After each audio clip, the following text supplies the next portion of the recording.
Merci, Jacob, d'avoir accepté notre invitation. Je pense qu'on pourrait partir le podcast juste si tu veux t'introduire, puis on va y aller à partir de là, savoir c'est quoi, qu'est-ce que c'est Quantum Training et Jacob Hamel. Super, mais merci beaucoup de m'avoir invité. Je m'appelle Jacob Hamel, je suis propriétaire de Quantum Training. C'est une équipe d'entraîneurs, c'est une compagnie d'entraînement qui aide à optimiser, transformer la vie des gens. On se spécialise surtout aux transformations physiques, prise de masse musculaire. Dans le fond, moi, je suis dans mon compte, puis j'ai une business depuis 7 ans. Et c'est ça, fait qu'à travers les années, j'ai fait de la compétition de bodybuilding. Après ça, j'ai commencé, j'ai ouvert un gym en 2013, j'ai vendu mes parts, après ça, j'ai ouvert un autre gym, dans le fond, en 2000, je suis un peu perdu dans les dates, 2019.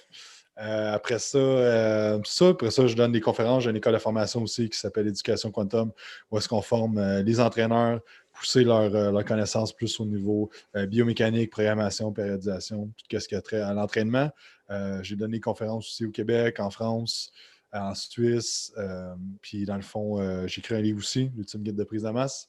Donc, en gros, c'est ça mon background. Maintenant, je m'occupe vraiment de développement d'entreprise chez Quantum Training. On est rendu 11 dans l'équipe. Fait que dans le fond, c'est vraiment gestion, marketing, développement des affaires.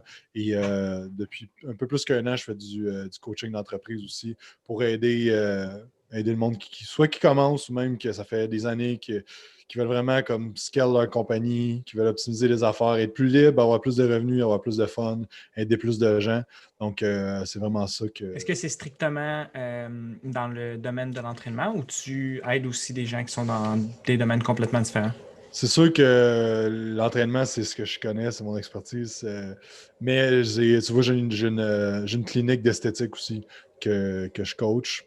Donc, je ne suis pas fermé à l'idée d'aller dans d'autres secteurs, mais je me spécialise vraiment dans le fitness, puis éventuellement, si j'ai des demandes pour d'autres domaines.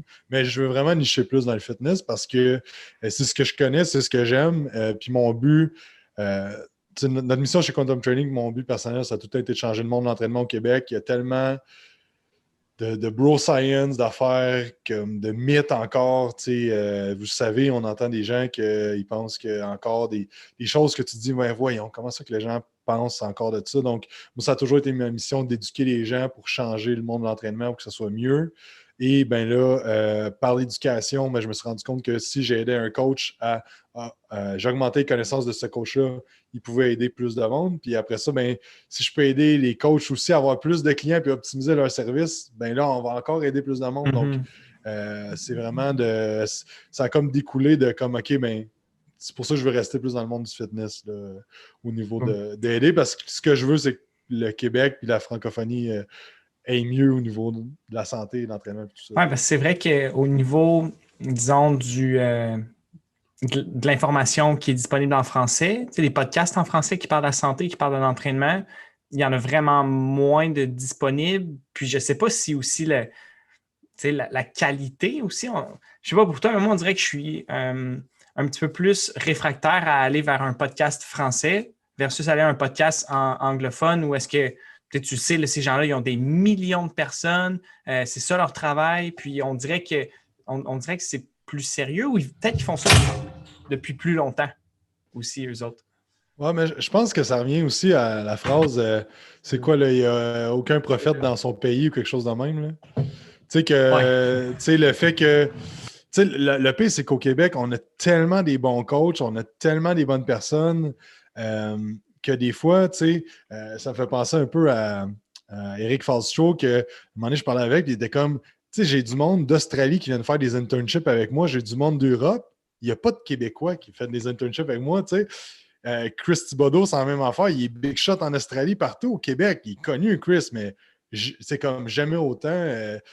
Marc Fitt, c'est un autre exemple. Mais Marc, je connais quand même bien. Puis, à un moment donné, on était à Toronto, au Toronto Pro Show, qui est un show de bodybuilding, mais il y a des booths, des stands dans le fond de suppléments et tout ça.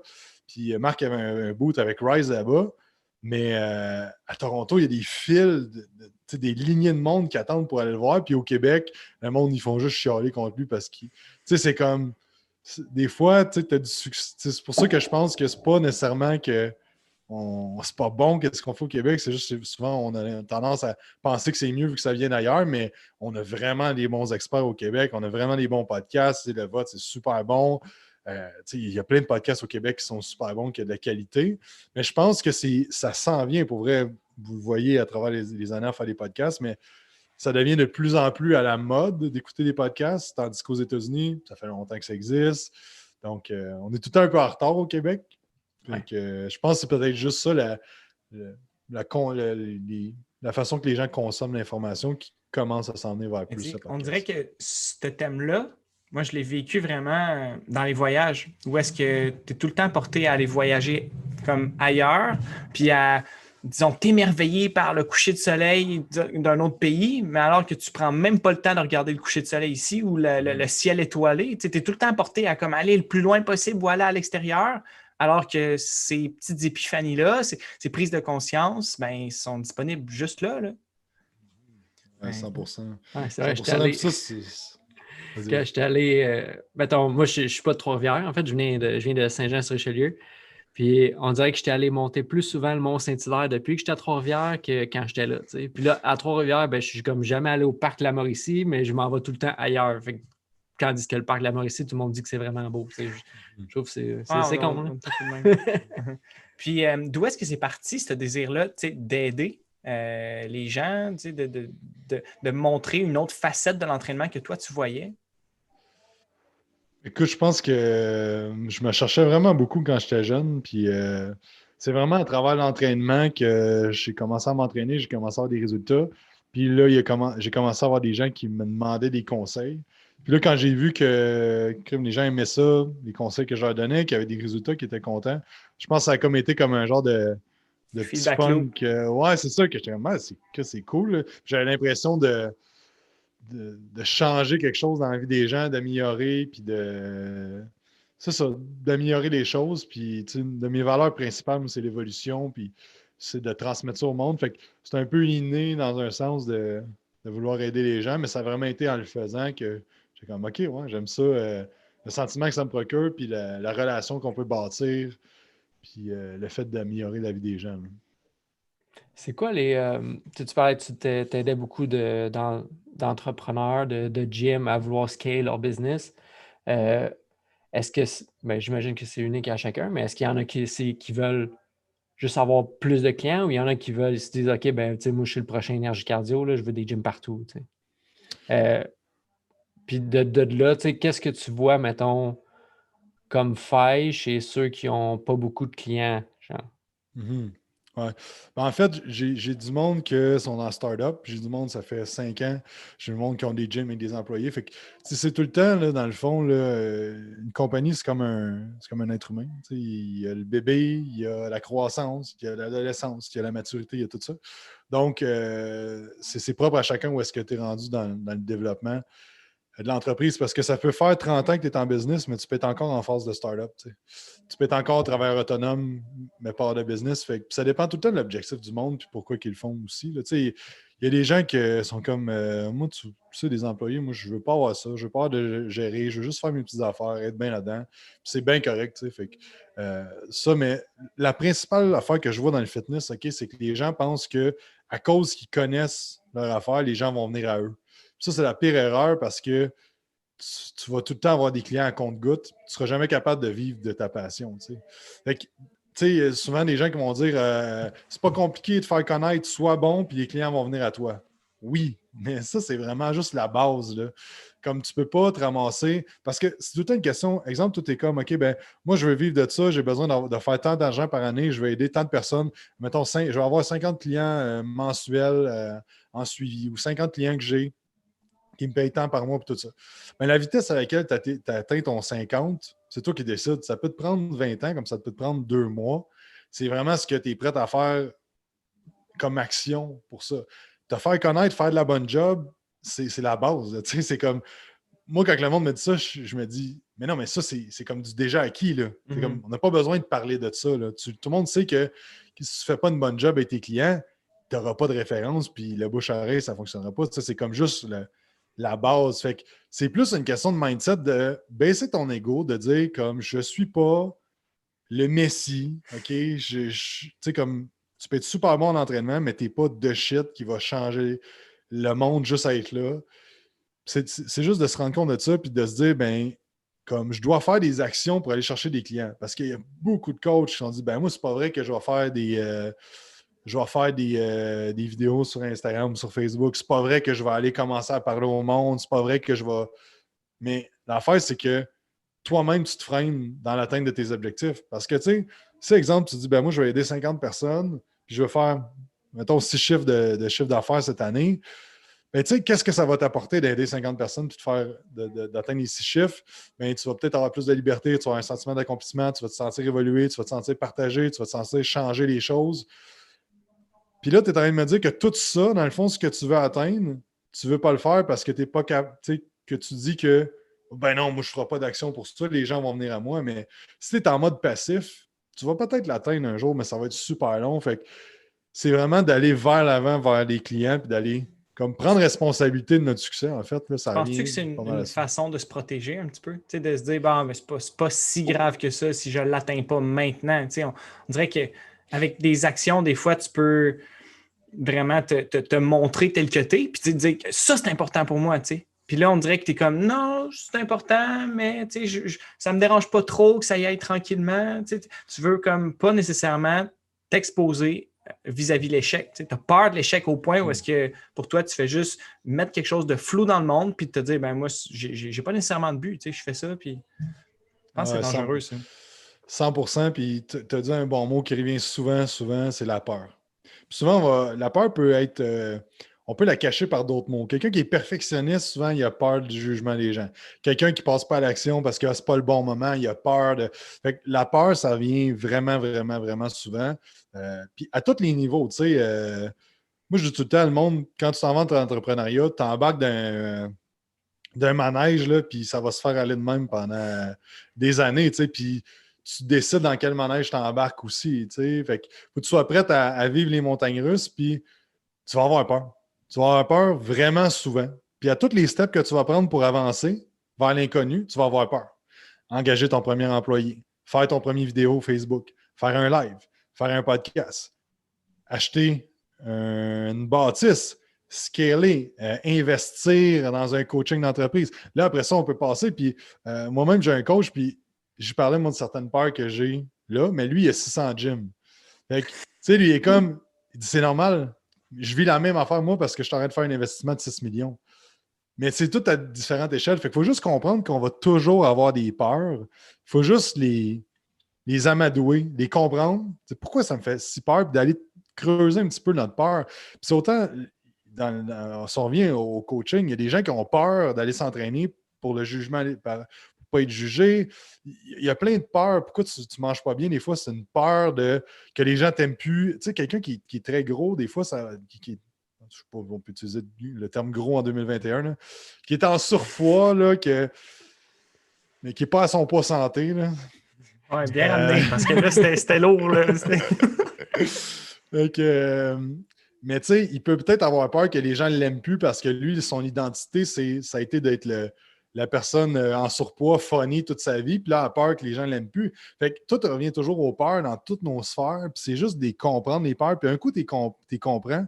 C'est OK, ben pourquoi que je ne veux pas faire une vidéo Facebook? T'sais, on prend de quoi de. Que peut-être que vous autres puis moi, on trouve ça super anodin, mais pour du monde, c'est comme c'est la pire affaire qu'ils peuvent faire. Mais pourquoi j'ai peur? OK, mais j'ai peur que ça ne soit pas bon. OK, mais pourquoi tu as peur que ça ne soit pas bon? Ben, j'ai peur que les gens disent quelque chose. Puis pourquoi, puis pourquoi, puis pourquoi, puis tu creuses. Souvent, mais j'ai peur de me faire juger. OK? Est-ce que c'est normal d'avoir peur de se faire juger? Oui, 100%. Puis après ça, de creuser de comme c'est quoi le pays qui peut arriver? C'est quoi, par exemple, c'est quoi le mieux qui peut arriver? Tu sais, puis Ouais, d'aller travailler ces exact, c'est bon. peurs-là, puis de se comprendre à travers tout ça parce que comme plus ça va, plus je suis tout le temps en train de me dire que c'est juste une question de mindset. Ton mindset, c'est le. Qu'est-ce qui te freine? Là, le monde va dire c'est le COVID, c'est ci, c'est ça, c'est ci, c'est ça. Non. Ce qui te freine, c'est toi-même. Puis le plus vite que tu es capable de mettre le doigt sur ce qui te freine, le plus vite tu vas pouvoir le travailler, puis le plus vite tu vas passer à l'étape supérieure. Puis ça se peut qu'il y ait quelque chose que tu aies besoin de bûcher dessus, une peur, une croyance de quoi que ça fait des années que tu as. Peut-être ça, tu as peut-être cette peur-là depuis que tu es jeune, mais c'est qu'est-ce qui te limite, c'est ça. T'sais. Fait que je suis parti un peu à gauche par à droite, mais je ne sais pas si ça répond à ta question. Ben, c'est une super belle tangente, puis ça me fait penser au livre de The War of Art de Steven Pressfield. Je ne sais pas si tu l'as déjà écouté, lu. Non, mais Non, ça me ok. dit quelque chose. C'est un très court livre, mais qui parle vraiment de la résistance, puis il fait allusion à la peur. Puis comme quoi que, dans le fond, ta peur, ça peut être utilisé un petit peu comme une boussole qui t'oriente vers les choses que tu devrais faire. Puis moi, ça a changé vraiment ma relation avec elle parce qu'à chaque fois que tu as peur, ça crée une tension. Il y a Une quelque chose, résistance. une résistance de l'énergie. Bon, mais où est-ce que tu la diriges comment, cette énergie-là, après ça? Est-ce que tu fais juste te pousser, tu t'enfuis, puis tu dis non, non, non, comme ça, je peux pas regarder, ça fait trop peur. Ou justement, tu y vas, tu la regardes, puis tu dis ouais, ben, comme, OK, comme on change les choses là, là. Puis qui est-ce que tu es de l'autre côté de la peur? C'est souvent ça aussi. Même ça peut te freiner, comme tu disais tantôt, là, tu vas changer. C'est quoi ta relation avec le changement? On peut aller extrêmement loin. Puis je me demandais, est-ce qu'à un moment donné, tu avais une peur qui te freinait d'avancer dans la vie? Y a-t-il quelque chose vraiment qui t'empêchait de faire les choses que tu devais faire? Souvent, souvent. Tu sais, même encore, je me bats avec des peurs. On est en extrême croissance d'entreprise depuis, ça a l'air drôle à dire, mais depuis 1 an, nous autres, ça a vraiment bien été. Je suis rendu avec 10 employés. Comme, fuck, c'est beaucoup de nouveaux stocks, puis il y a des moves que je dois faire que, tu sais, comme toujours, mais un des affaires qui me le plus, que j'ai comme, je me suis vraiment servi de. J'essaie de rationaliser ma peur, c'est que j'ai écrit un livre il y a 3 ans. Donc, à un certain moment donné, moi, ce qui m'a vraiment donné goût à l'entraînement, c'est que à apprendre plus au niveau de l'entraînement, j'ai acheté le livre de Chris Thibodeau, The Black Book of Training Secrets. Ça a été mon premier livre, j'ai lu ça à 18 ans. Puis là, j'étais comme, OK, c'est pas mal plus loin que les Muscle Mag ou T-Nation ou tout ça. Et là, ça m'a vraiment donné goût. Puis à un certain moment donné, ça, il y a 3 ans, j'avais 2 employés. Puis là, j'avais un peu plus de temps. Puis je me disais, tu sais quoi, j'ai toujours voulu écrire un livre. Puis moi, au secondaire, j'ai passé mon secondaire sur la fesse. J'étais pas bon en français. J'ai passé vraiment à 60 mon français. Puis c'était tout le temps comme. Fait que je me suis tout le temps. Tu sais, c'est l'identité que j'avais de moi-même dans ce temps-là, c'est que j'étais pas bon à l'école. Tu sais. Puis à travers l'entraînement, mais là, j'ai découvert que je suis bon pour apprendre juste quand ça me tente. Fait que je suis bon pour. Tu sais, c'est même rendu que j'enseigne. Tu sais, c'est comme drôle un peu que je n'étais vraiment pas bon à l'école. Mais tout ça pour dire que là, je me suis mis à écrire un livre, puis je l'ai écrit en 3 mois. Fait que, dans le fond, il y a 3 ans, il était terminé. Mais là, après ça, je me disais, mais je suis qui pour écrire ça? C'est qui va lire ça? Je vais me faire juger. Puis là, tout ça, puis ça a pris en fait 2 ans avant que je lance le livre. Parce que j'avais plein de peurs, puis tu sais,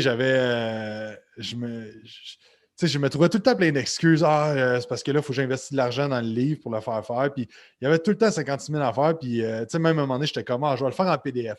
Comme ça, c'était moins big, puis j'avais moins de chances de me faire juger. Puis à un moment donné, puis il y a un de mes bons amis qui s'appelle Julien Haroun, il a la compagnie Belly Supplément. Puis à un moment donné, je parlais de ça, mon projet PDF. Il était comme, de quoi tu parles, man, avec ton PDF? Là? Fais pas ça, fais-les. Puis là, tu sais, à la longue, t'es juste comme, OK, qu'est-ce que j'ai peur? Puis j'ai décortiqué ça. Puis ce qui est drôle, c'est que je me suis dit, OK, la pire affaire qui peut arriver, c'est que Chris Thibodeau ou un gars comme ça, que je respecte énormément, prenne mon livre puis qu'il me dise que c'est pas bon. Puis là, je me suis dit, bon, c'est les chances que ça arrive ne sont pas très grandes. Mais le mieux qui peut arriver, c'est que je peux aider comme vraiment beaucoup de monde. Je peux faire connaître la compagnie, je peux faire une différence dans ma vie à moi aussi, de me faire connaître plus comme autorité dans le domaine. Fait que là, je checkais tous les bons sites, puis à un moment donné, tu sais quoi, fuck that. Je le fais, puis là, j'ai investi l'argent là-dedans, j'ai fait des copies. Première copie rentre, mon site web, c'est écrit .com, mais c'est .ca. J'ai 300 copies.com. Je suis comme fuck! Tu sais, fait que là, j'étais comme ça, c'était une autre affaire, je n'avais pas pensé de payer qui peut arriver, tu sais, mais c'est pas grave. Fait que là, c'est ça. Fait que là, finalement, ça va super bien. On sold out les 300 copies en 1 semaine. Finalement, j'ai réimprimé en tout 800 copies. On a sold out tout ça. Puis là, un moment donné, on était à une conférence. Dans le fond, c'est Énergie Cardio. Ça s'appelle le Congrès Tendance Fitness. Moi, je présentais cette journée-là. Chris présentait, Maylin Dovan. Puis on était tous ensemble, dans le fond, au bout de Maylin. Puis on jasait. Puis là, Chris était là. Puis j'avais mon livre. Fait que là, les gens après la formation, si vous voulez mon livre, il y en a là. Puis là, Chris, il dit Hey, je vais t'acheter ton livre. Fait que là, j'ai dit, ah non. Non! Là, il dit T'as-tu déjà acheté mon livre? Là, je dis Ben oui, j'ai tous tes livres. Fait qu'il dit Laisse-moi acheter ton livre. Là, j'étais ah fuck. J'étais un peu fanboy devant lui en plus, même si je le connais quand même bien. Puis là, finalement, il lit, puis je sais pas si vous connaissez un peu Chris, mais il est vraiment pince sans rire, puis il dit rien. Puis là, il me dit Tu sais que ça, c'est pas vrai. Là, j'étais là Ah non. Fait que là, mais finalement, genre, ça amenait une conversation, puis c'était correct. Puis là, je me dis aïe, le pire que je m'imaginais, il est arrivé. Puis, tu sais, dans le pire des cas, ça amenait à une conversation, puis c'était correct, là, tu sais. Fait que toute cette histoire-là pour raconter que c'est le peu qui peut arriver, est arrivé. Puis c'était pas si pire que ça, finalement. Là. Exactement. Ça t'a amené à raconter une bonne histoire. Tu sais, c'est ça, souvent, Exact. on s'imagine tellement des scénarios de fous, puis finalement, quand on le vit, on est comme, ben, tu sais, c'est pas si grave, puis c'est pas si pire. Tu sais, je me rappelle souvent, là, quand que je m'imagine des scénarios de même, je me dis, Sam, comme, t'as survécu à 100% de tes pires jours. Tu sais, ton pire jour, tu as survécu, tu es encore là. Puis ça, on dirait que ça me donne justement de la résilience pour faire les choses qui me font un peu peur ou beaucoup peur. Mais je me dis, ben, comme tu vas survivre, comme tu as fait tout le temps dans ta vie, tu as subi des affaires, puis t'es là, puis tu as des bonnes histoires à raconter à la place. Ouais, exact. Puis tu sais, moi, une des choses qui m'aide vraiment à surmonter les peurs, c'est que je me dis, OK, ben, c'est un peu peut-être dark, là, mais tu sais, de dire un homme moyen vit jusqu'à 80 ans, là, j'ai 30 ans. Bon, qu'est-ce que je veux me dire, genre à 60, 65, là? Tu sais, je vais être content d'avoir choqué sur mon projet, je vais être content d'avoir choqué sur telle affaire. Si j'ai 5 ans à vivre, tu sais, quand je vais être. Tu sais, ça peut arriver, là, tu sais. Fait que, c'est comme, pourquoi que je vais attendre, là, tu sais, on a juste une vie à vivre, on l'entend souvent, mais quand tu le penses à tous les jours que ça peut peut-être être ta dernière journée aujourd'hui, mais ça va peut-être te forcer de passer à l'action. Puis le pire qui peut arriver, ben, c'est souvent pas si pire que ça. Oui, mais c'est juste de s'imaginer ce moment-là. Le moment où est-ce que c'est fait, là. Genre, t'es sur ton lit de mort, puis c'est là, tu peux plus retourner tu peux plus retourner en arrière, puis de t'imaginer, mettons, tout ce que tu aurais pu faire, puis ce que tu n'as pas fait juste parce que tu avais peur de ce qui allait arriver. Tu sais même pas qu'est-ce qui serait arrivé. Tu sais, ça, je pense que c'est la pire chose, là, de juste être là encore une fois dans ta tête, en train de t'imaginer qu'est-ce qui serait... Qui tu serais, en fait, si tu avais fait tous ces choix-là? Parce que, tu sais, une décision te mène à une autre, puis on sait très bien que quand tu prends A, ben, comme, après ça, tu as une autre vie complètement.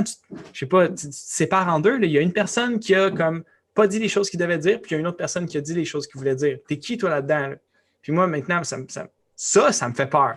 De me dire que je suis le dude qui a vraiment juste, qui est parti en courant puis qui est allé se cacher, au lieu de juste, comme, prendre mon courage à deux mains puis dire les choses que je devrais dire, faire les choses que je devrais faire parce que c'est vraiment cette personne-là que je veux voir comme, mettons, à 80 ans, là, quand je suis là puis je regarde ma vie puis je me dis, comme ta quote, t'es-tu capable de la dire? Celle que, mettons, que t'es bien mieux genre de finir ta vie dans boîte puis en sanglanté, tu sais, puis avoir genre essayer des affaires. Ah ouais, tu te rappelles pas? Je sais pas. OK.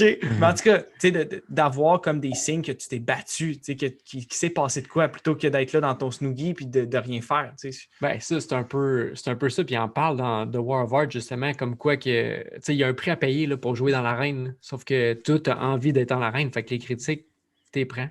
Puis il y a une affaire, tu sais, que ça me faisait penser à, tu sais, Christian Thibodeau, là, il t'a pas dit que t'étais un cave parce que qu'est-ce que t'as marqué, ben, c'était pas vrai, tu sais.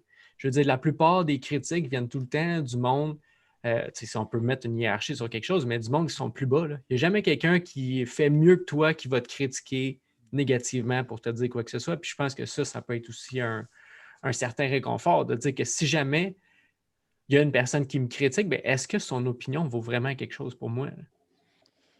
Ah, ça, c'est vraiment bon. Hein. Puis je pense qu'on est tellement d'une société de confort que aussitôt le monde dit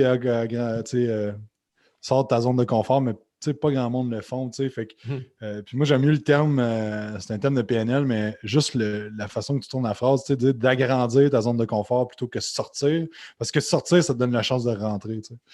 Mais de faire les choses qui vont te sortir, d'agrandir ta zone de confort à tous les jours où c'est toutes des affaires qui vont t'amener à atteindre tes objectifs. Parce qu'il n'y a personne qui atteint des objectifs comme vraiment, là, si tu dis ma vie de rêve, OK, c'est quoi, sans limite, il n'y a personne qui a atteint ça. Tu sais, Elon Musk, là, qui est en train de coloniser Mars, puis qui est en train de changer le cours du monde, tu sais, il y a des rêves de fou, il y a une vision, mais il doit être apeuré à tous les jours, ce gars-là. Là. Il est sur le bord de la faillite non-stop, mais il a sa mission tellement en tête. T'imagines-tu là, à quel point il est inconfortable à tous les jours? Mais ça va le rendre au bout qu'il va atteindre ses objectifs puis qu'il va être fier de lui. Puis tu sais, fait que c'est ça. C'est juste que. C'est passé par-dessus aussi, je pense que cette émotion-là, tu sais, ce sentiment d'inconfortable, là, tu sais, juste de savoir qu'il est là puis c'est correct qu'il soit là. Il y a un livre que je vais acheter, c'est finalement le podcast que j'écoutais avec Steven Kotler, c'est The Art of the Impossible. Puis là-dedans, il parle justement comme quoi que le monde qui évolue constamment, ben, c'est le monde qui donne pas trop de sentiments à ça, cette peur-là ou ce sentiment de « Ah, je suis inconfortable ». On le sait tous qu'on va être inconfortable à un moment donné, puis c'est ce qui fait qu'on progresse puis qu'on est à l'aise d'essayer des choses nouvelles. Tu sais, comme on est allé faire du jiu-jitsu, ben, ça ne me dérangeait pas d'être poche. Tu sais. Je sais que c'est faut passer par là, puis comme je suis content de passer par là parce que finalement, je fais quelque chose de nouveau. Tu sais, je suis content d'être mauvais dans quelque chose. C'est hot. Je crois que c'est vraiment important de devenir confortable dans l'inconfortable. Tu sais, puis à un moment donné, l'inconfort devient ta réalité. Puis, tu sais, si on regarde l'humain, il n'a jamais été aussi confortable, mais les gens sont tous. Il y a tu sais, tellement de gens, là, on le voit là, cette année, là, on nous demande de rester chez nous. C'est plate. Moi aussi, je trouve ça dur. Il y a des affaires qu'on n'a pas le droit de faire. En 1933-34, tu étais un juif en Allemagne, pas mal sûr que tu as trouvé moins drôle pas mal que ce qu'on vit présentement. Là. Nous autres, on peut faire tout, on ne peut pas sortir du pays. Ben, en fait, on peut. Même si dans le fond, on peut quasiment tout faire pareil. On a juste certaines restrictions. Puis, c'est comme on est tellement dans Watt depuis longtemps que là, il arrive de quoi de même. Puis on voit carrément que la société va vraiment pas bien. Les taux de dépression augmentent. Puis ça n'enlève pas que c'est dur. C'est pas ça que je veux dire. C'est juste que je pense qu'on est comme. C'est bon de se mettre dans l'inconfort parce que je vois ça comme tous les livres que tu lis, toutes les expériences que tu vis quand ça va bien, puis à quel point que tu te pousses quand ça va bien. Quand il arrive des moments de même, tu es résilient, tu es antifragile, tu es robuste ou tu casses. Là, comment tu réagis à ça? Ben, c'est comme la pratique, là, c'est la game. Là. On est dans l'arène, comme tu disais tantôt. Là. Fini de te pratiquer avec ton chum en arrière, là, c'est. Puis tu le fais volontairement aussi, tu t'exposes volontairement. Tu sais, juste le choix d'y aller, ça change vraiment beaucoup ta façon de l'appréhender puis de la vivre, cette expérience-là, pour justement te. Tu sais, puis c'est bien aussi de t'exposer, mais comme d'une façon un peu extrême parfois, là, tu sais, volontairement d'y aller là-dedans pour que quand ça se passe dans la vie de tous les jours, ben, no big deal. Est-ce que tu as remarqué justement en travaillant avec des coachs, puis parce qu'on dirait que moi, je l'ai vu sur certains groupes, tu sais, à un moment donné, il y a eu des rassemblements avec les gyms de CrossFit, mettons, parce qu'on voulait faire quelque chose pour avancer notre cause, pour que les gyms, finalement, on soit essentiels ou quoi que ce soit. Mais on dirait que j'ai vu dans ces groupes-là que leur pratique ne leur servait pas.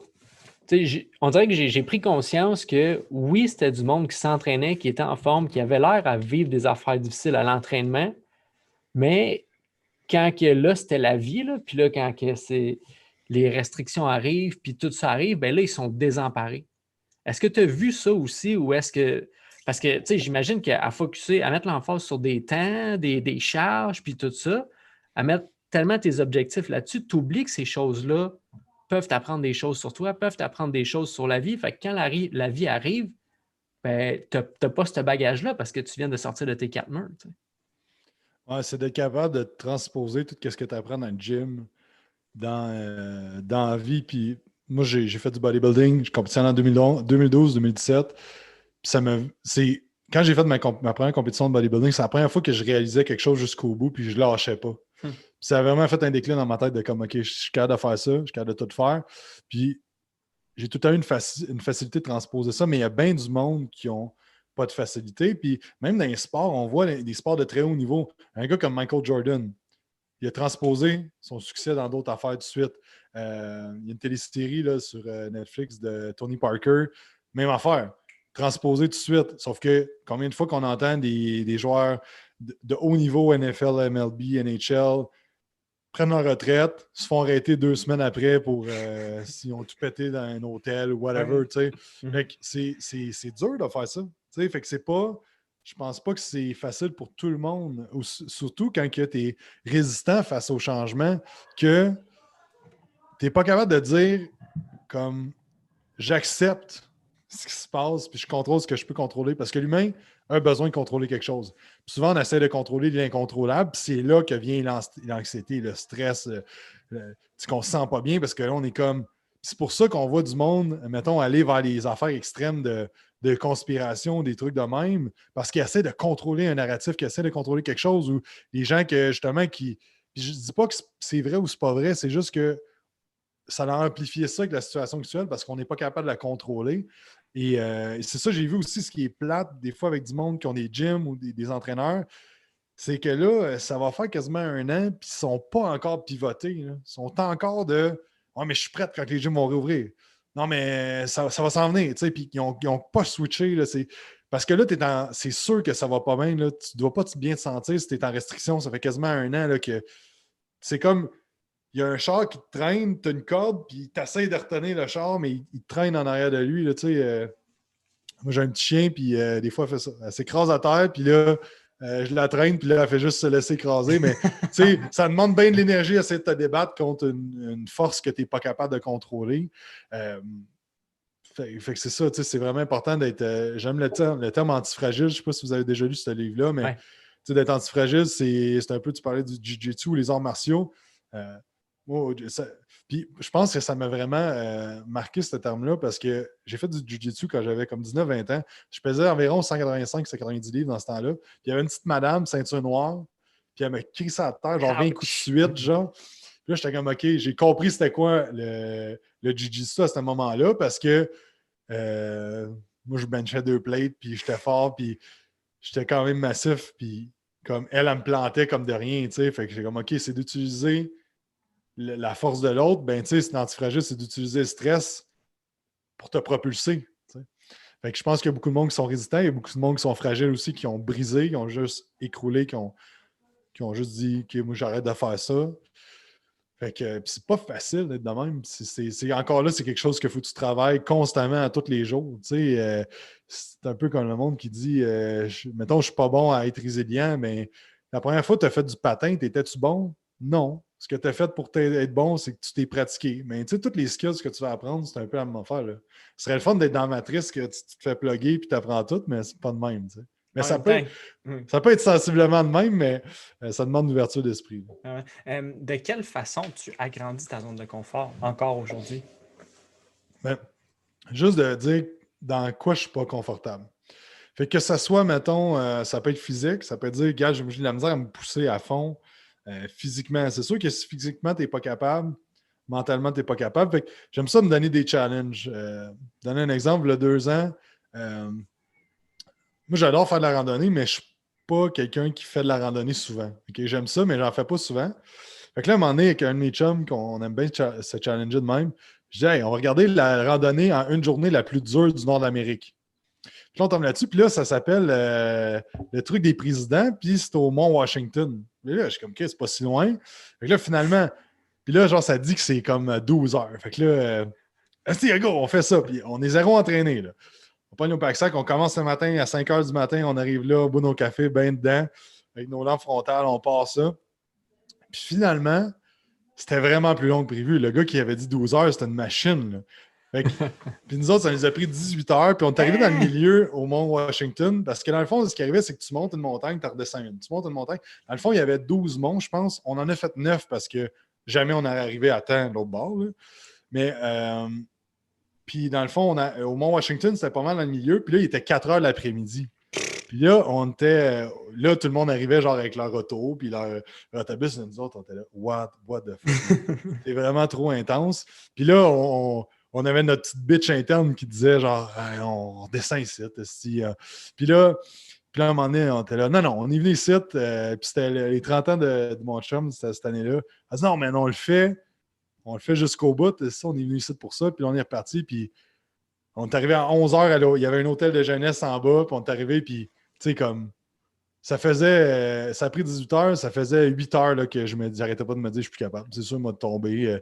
Puis c'était des up and down. Puis genre d'affaires de même que, comme j'ai été raqué pendant, je pense, 2 semaines, là, j'étais détruit après ça, mais genre de challenge de même que je me disais, si je suis capable de résister à ça, je vais être capable de résister à peu importe ce qui arrive. Notre programme carrément.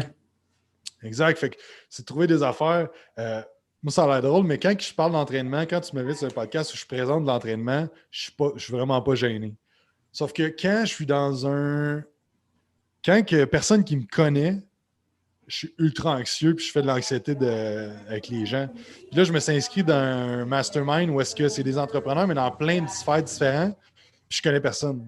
Puis là, ça a commencé hier, puis là, il fallait que je me présente, puis j'étais super anxieux, tu sais, mais je sais que ça me freine dans bien des affaires, tu sais. Fait que là, je m'inscris là-dedans, je paye pour ça aussi, puis je m'engage, puis j'ai un chien, mais c'est correct, tu sais.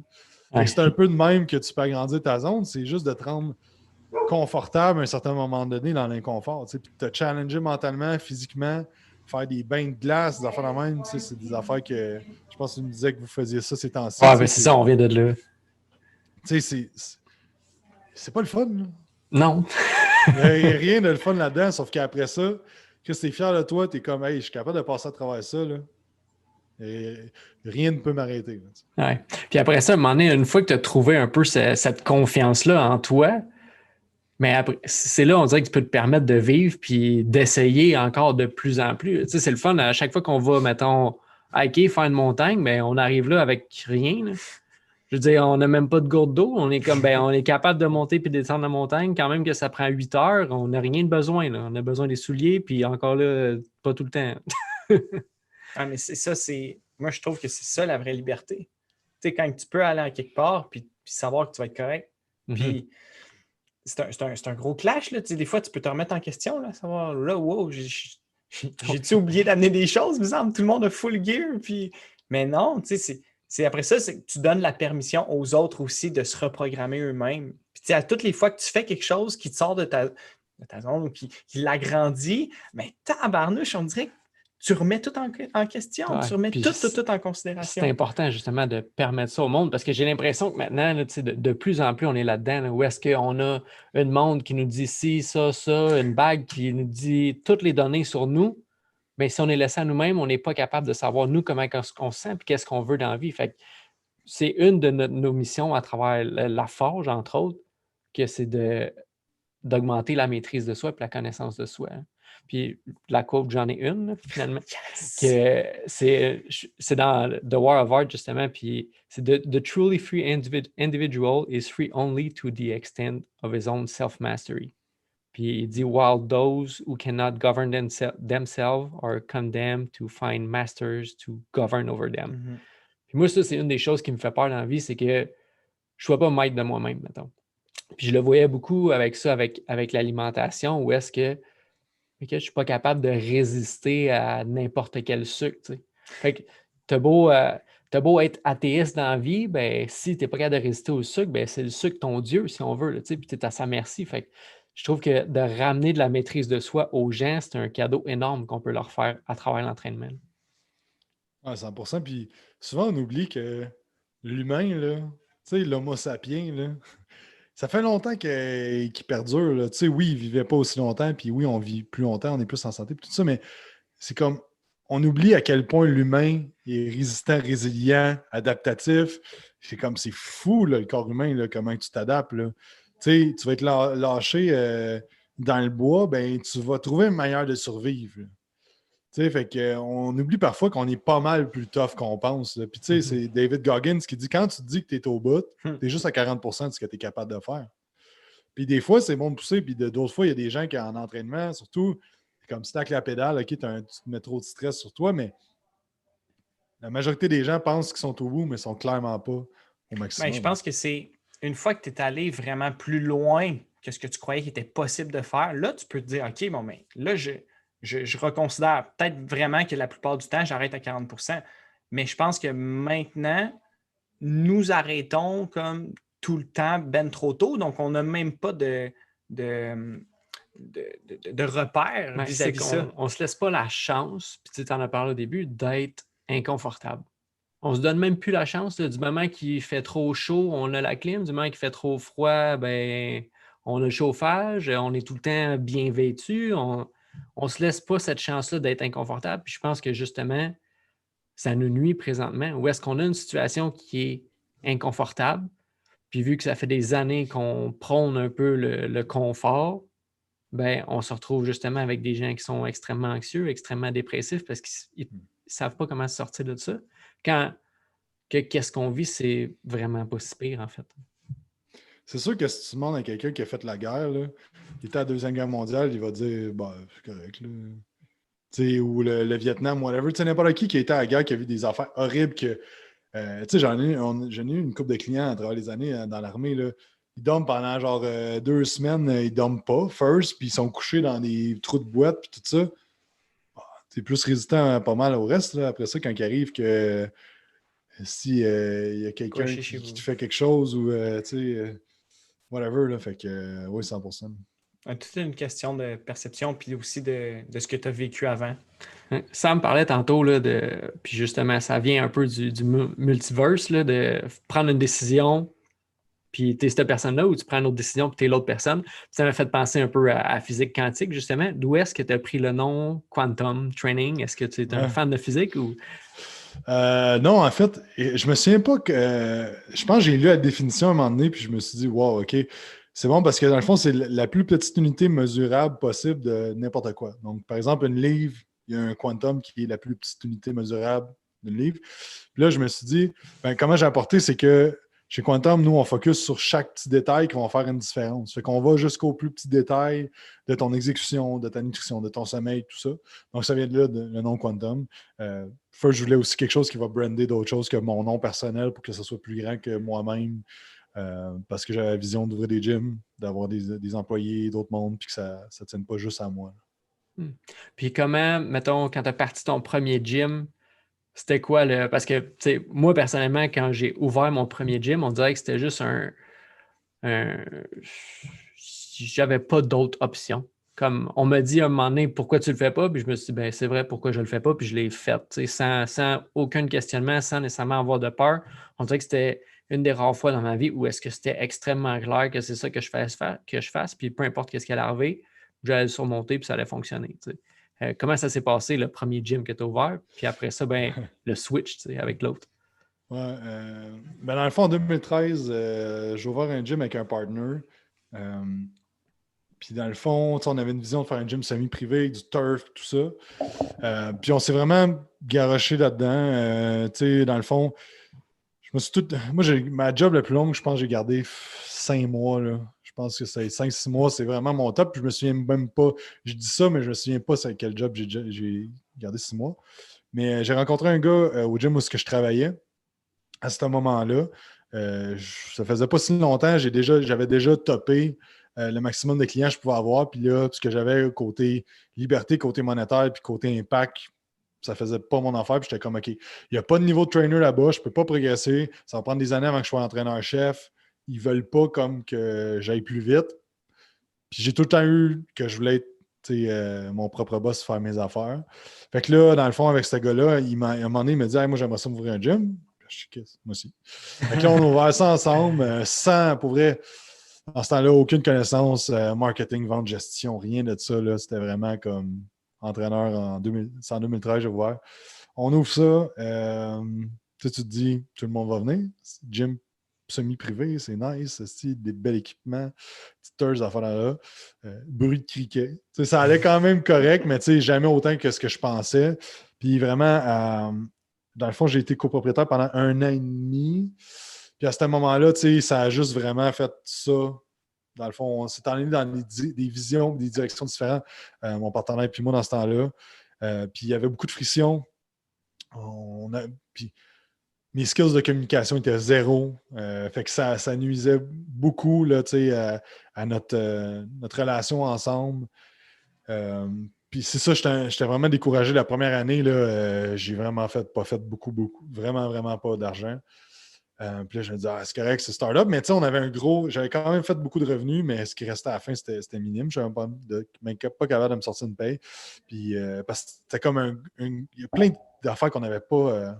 On n'avait pas pensé qu'elle allait arriver, les paiements, cette affaire-là. Tu sais, dans le fond, j'avais 22,5 dans ce temps-là, 22 ans et demi, 23. Fait que c'est ça, puis à un moment donné, on a eu une discussion, puis là, j'étais comme, je l'achète-tu? J'achète-tu ses parts? Qu'est-ce que je fais? Puis à un moment donné, on a eu une discussion, puis il a dit, hey, regarde, si t'es plus content, je vais t'acheter. Puis là, Chris, parfait, ça règle le problème. Fait que là, dans le fond, il m'a acheté mes parts, puis je suis resté dans ce gym-là, dans le fond, parce qu'on s'entend encore bien, puis je me suis tout le temps bien entendu avec lui. Fait que j'ai loué un local dans ce gym-là, puis là, c'était en 2015, je me suis dit, là, je vais partir mes affaires. C'est là que j'ai parti Quantum Training. Puis là, je me suis vraiment rendu compte que, OK, là, j'étais vraiment responsable à 100% de mes actions, tu sais, parce que quand tu as un partner, des fois, ça peut... tu sais, je me fiais sur lui pour des affaires, puis je faisais pas les actions qu'il fallait, puis... Fait que là, à ce moment-là, là, j'ai vraiment mis le pied dans le fond au niveau de l'acquisition client, puis de plein d'affaires. Et là, c'est ça. Après ça, j'ai engagé premier employé, deuxième employé, troisième employé. Puis là, on louait 2 bureaux dans le gym. Mais là, encore là, on va revenir aux peurs. J'avais vraiment peur de partir à un autre gym. Je voulais le faire, mais j'étais comme, je vais le faire à un moment donné. J'ai une vision très claire de ce que je veux. Puis dans ce temps-là, j'ai fait énormément de formations privées. J'étais me promener partout. J'étais au MI40 à Tampa Bay. J'étais au gym de Kilo Strength de Stéphane Cazot. Je me promenais au Québec, j'allais voir des gyms, puis là, je forgeais ma vision.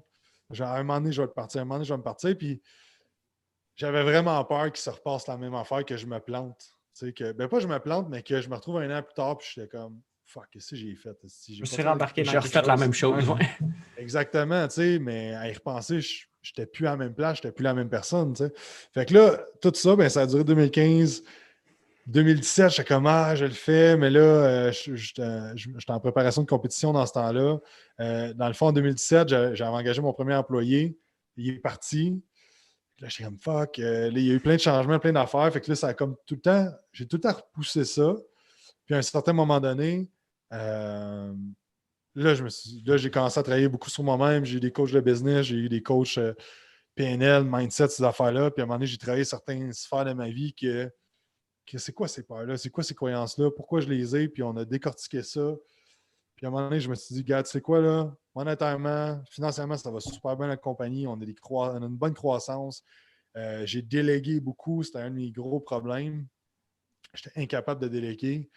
Fait que là, je commençais à déléguer. Je commençais à avoir plus de temps à penser à OK, je vais avoir du temps pour prendre la position et l'identité du gestionnaire plutôt que le coach. Fait que tout ça a été comme un gros switch de mindset.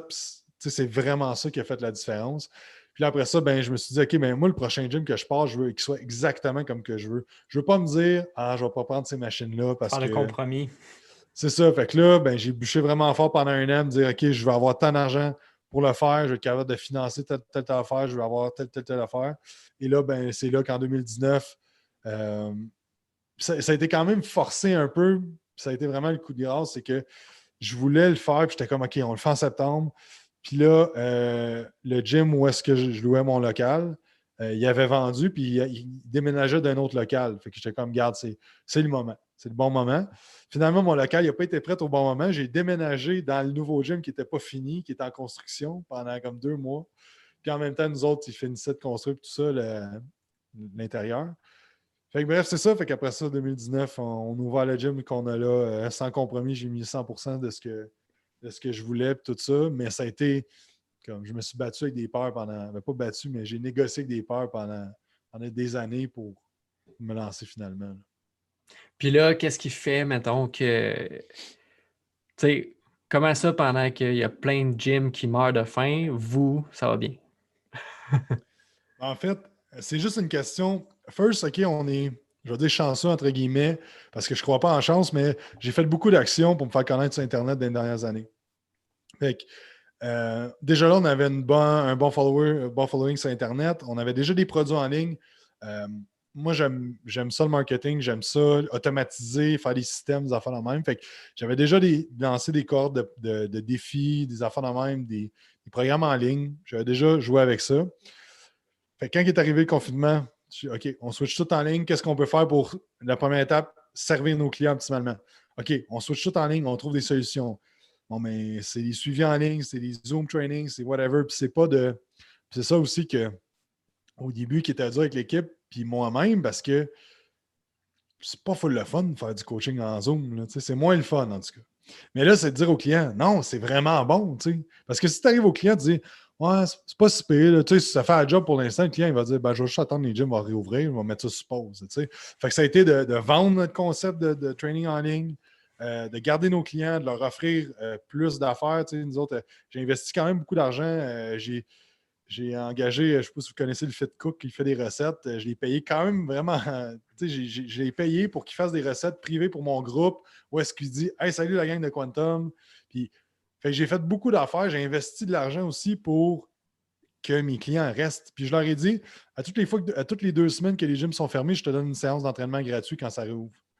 Fait que l'affaire, c'est que la première étape, c'est de ne pas perdre de clients. Fait que ça a été de trouver des solutions pour ça. Puis la deuxième étape, comment on peut continuer à faire de l'acquisition client. Fait que là, c'était des stratégies web, de lancer des défis, de donner des solutions, d'être la solution pour les gens par Internet, de faire du contenu. Je parle souvent d'avatar client. C'est qui ton client cible? Mettons que nous, c'est Kevin, 25 ans, qui veut gagner de la masse musculaire. Kevin, 25 ans, là, chez eux, là, il veut gagner de la masse. Qu'est-ce qu'il se demande? Ben là, OK, je fais une liste de qu'est-ce qu'ils se demandent, quel type d'entraînement, comment j'utilise les bandes élastiques, je peux-tu gagner de la masse musculaire à la maison? Puis là, ça a été créer du contenu vraiment intense sur ça pour donner des solutions aux gens. Parce que les gens vont faire affaire avec toi s'ils te connaissent, s'ils te respectent, puis s'ils te font confiance, puis s'ils t'aiment.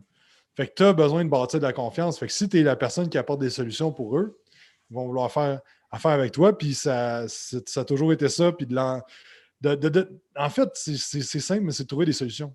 C'est pas plus compliqué que ça. Peu importe c'est quoi la façon que tu travailles présentement, c'est de trouver des solutions face à ça. Fait que c'est ça. Je ne sais pas si ça répond à ta question, mais c'est surtout ça qu'on a fait. Inventif, d'être créatif, de ne pas se laisser justement, disons, enterré par le poids des événements extérieurs, mais de dire qu'est-ce que je peux faire pour aider le monde maintenant. Puis ça part de là, justement. Pourquoi est-ce qu'on devient entraîneur? C'est parce qu'on pense qu'on a un message puis qui peut être attrapé par les personnes qu'on côtoie puis changer finalement leur vie ou changer du moins leur capacité à agir justement sur leur vie. Oui, 100%. 100%. Oui?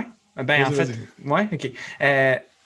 Tu parles beaucoup de tes mentors, dans le fond. Est-ce que ça a toujours été quelque chose d'important pour toi? Parce que c'est ce qui t'a permis vraiment de comme step ta game, de vraiment genre devenir la personne que tu es aujourd'hui. Est-ce que c'est une grande part de ce changement-là?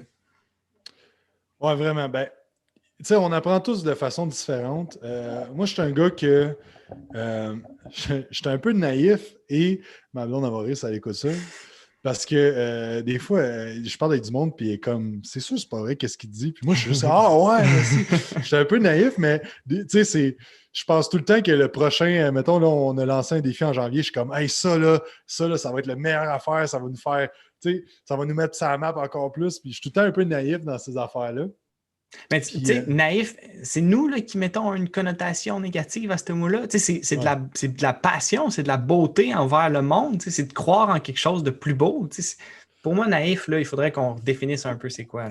Moi aussi, je suis toujours un peu comme ça quand même. Je pense, OK, on fait quelque chose, ça, c'est la meilleure affaire qu'on va faire. Tout le monde va venir, tout le monde. Ou je fais une formation. Et après cette formation-là, je défonce tout. Ouais, c'est ça. Ben, c'est exactement. Puis je pense que tous les entrepreneurs ont cette naïveté-là de penser qu'ils peuvent changer le monde. En fait, ça part de ça à la base. C'est que moi, je pense que mon idée va changer le monde. C'est vrai, c'est pas vrai, mais si je le crois, ça peut devenir vrai. Puis, la question initiale, c'était? Les mentors. Ah oui, c'est ça. Puis, je suis quand même un gars qui est influençable. OK? Puis quand j'étais jeune au secondaire, je me cherchais beaucoup, puis je me laissais influencer souvent, mais j'ai compris que tu peux te faire influencer de la bonne façon. Fait que je juge que je suis vraiment moins influençable, mais à cette heure, c'est comme je choisis qui m'influence, puis j'absorbe au maximum ce qu'ils me disent. Donc, oui, j'aime apprendre par moi-même, mais je me dis tout le temps, pourquoi, le monde dit, ouais, il faut t'apprendre de tes erreurs. Je comprends qu'il faut t'apprendre de tes erreurs, mais pourquoi tu n'apprendrais pas des erreurs des autres aussi?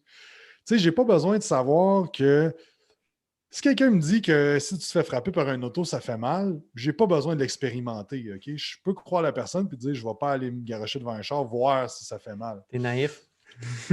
C'est ça. Mais c'est ça, fait que j'ai tout le temps été comme. J'ai tout le temps trouvé que je n'en savais pas assez. Puis ça m'a amené tout le temps à me coller avec du monde qui en savait vraiment beaucoup. Puis c'est ça, tu sais, autant le premier livre de Chris que quand j'ai lu ça, j'étais comme wow, j'ai lu tous les articles sur T-Nation qu'il a écrit, j'ai acheté tous ses livres, puis après ça, j'ai découvert d'autres mondes. Puis c'est ça, puis tu sais, mon premier vrai mentor que j'ai payé. Ben, tu sais, le premier, ça a été Charles Poliquin. Tu sais, les formations avec Charles, la dernière que j'ai faite, c'était en 2012-2013, je pense, que j'avais fait avec lui. Mais tu sais, c'était comme. Moi, je voyais ce gars-là, j'étais comme plus tard, je vais être un Charles Poliquin, là, tu sais. Fait que, Il a puis changé le après monde, ça, ce gars-là. Hein. Ouais. Toi, quand tous les même. coachs du Québec qu'on parle, ils parlent tout le temps de Charles. C'est hâte. Mais tu sais, que tu l'aimes ou tu l'aimes pas, Charles, tabarnouche, il était connu à la fin, là, puis il a fait des affaires quand même extrêmes. Là, je pense 200 athlètes aux Olympiques, c'est un gars qui vient du coin, là, tu sais. Fait que, tu sais, après ça, son style d'éducation, ça, c'était, je sais pas si vous avez déjà fait des formations, mais tu sais, il envoyait chier tout le monde dans la classe, il tapait sur le monde. Mais, tu sais, tu l'aimais ou tu l'aimais pas, tu sais, mais moi, malgré que c'est pas mon style, mais il m'inspirait beaucoup, tu sais, fait que ça a été un. Après ça, j'ai découvert plein d'autres mondes qui ont devenu mes mentors, mais après ça, en 2015, j'ai engagé mon premier coach de développement personnel, business, tout ça, Jean-François Thibault de Axelite. Puis ça a vraiment fait un déclic de comme, OK, ouais, comme là, j'ai besoin, tu sais, j'ai investi beaucoup, beaucoup en formation dans mon éducation. J'ai des mentors de ce côté-là, mais là, comme il faut que j'ai des mentors dans d'autres sphères de ma vie pour apprendre plus vite. Parce que moi, j'aime ça dire que je suis un peu paresseux. J'aime ça que tout aille vite, puis atteindre mes objectifs super vite sans faire trop d'efforts. Fait que C'est paresseux ou c'est humain? Parce qu'on je pense c'est qu'on a humain, tout mais ça un petit peu. Là, c'était la ouais, loi du 100%, moindre mais effort, d'avoir un maximum d'impact avec le minimum d'effort. Ça te permet justement d'être là où tu es présentement puis d'avoir 11 employés. Si tu avais tout voulu faire tout ça toi-même. exact, c'est juste que j'aime ça, je trouve ça drôle de dire que je suis paresseux, mais tu sais, fait après ça, mais ça a tout le temps. Quand j'ai compris à quel point je pouvais apprendre plus vite de cette façon-là, je me suis dit, OK, là genre, faut pas que je lâche de faire ça. Puis les moments où est-ce que j'avais pas personne, ça ralentissait un petit peu. Puis là, ben, j'écoutais le monde que, mais non, fais pas ça, man. Non, t'es sûr que tu vas faire ça? Hey, va pas trop vite, là. Prends le temps d'apprécier, là. Tu sais, puis toutes des affaires, en fait, qui m'approchaient pas de mes objectifs, puis qu'est-ce que je voulais faire, tu sais, puis qui me ralentissaient, puis là, fait que c'est pour ça que je me suis toujours collé aux gens qui sont où est-ce que je veux aller, tu sais. Comme ça, ben, je me rapproche plus vite de ce que je veux aller, tu sais, puis Jeff, j'ai fait un bout avec JF, après ça, j'ai eu d'autres mentors. Puis cette année, je me suis dit, là, je veux vraiment scaler mes affaires. Moi, je vais avoir plusieurs centres au Québec. Je veux dominer dans notre sphère qu'on fait. Je veux étendre ça après ça dans anglophone. Comme j'ai des gros objectifs, je me suis dit, qui peut m'aider, dans le fond? Je ne sais pas comment faire ça. Il n'y a personne que je connais qui a déjà fait ça. Puis ben là, il y a un gars que je suivais depuis longtemps sur Internet qui est aux États-Unis. Il y a 600 gyms. Fuck. OK. J'aime son message, j'aime ses affaires. Puis là, ça, c'est mon mentor que j'ai là. Mais côté entraînement aussi, j'ai un coach qui est plus expérimenté que moi, qui a plus de connaissances, qui a les mêmes valeurs que moi, que j'aime son approche. J'ai quelqu'un en mindset aussi qui m'aide. Puis hier, j'ai rentré dans un groupe, justement, un mastermind. Fait que je me colle à plein de monde que je veux apprendre d'eux, puis que je veux atteindre leur niveau. Puis autant dans les podcasts, si tu n'es pas capable d'investir cet argent-là, ben les podcasts, ce que tu écoutes, ce que tu vois, ce que tu lis, c'est tous des mentors.